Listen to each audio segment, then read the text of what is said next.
Dan anda perlu faham, di bawah kubah masjid itu ada satu benda. Bawah kubah masjid Menara Putih Bani Umayyah tu ada benda. Apa benda tu? Apa benda? Baik. Nabi yang sezaman dan hidup dengan Nabi Isa, siapa dia? Nabi Yahya. Nabi Yahya mati. Biasa ke mati dibunuh? Mati dibunuh. Sebab apa? Nabi Yahya mati dibunuh sebab mengeluarkan fatwa. Maharaja Rom masa tu, dia ada seorang anak saudara yang cantik, anak saudara yang jelita. Dia pun rasa teringin, rasa berahi dekat anak saudara dia. Walaupun tu anak saudara, tapi sebab cantik, sebab jelita, dia nak kahwin dengan anak saudara dia. Dia dihukum bunuh atas dasar mengeluarkan fatwa dan hukum bahawa tidak boleh berkahwin dengan anak saudara.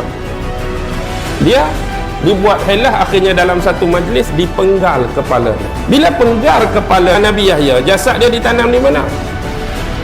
Di Palestin, tapi kepala dia duduk mana? Bawah kubah itulah ada kepala Nabi Yahya.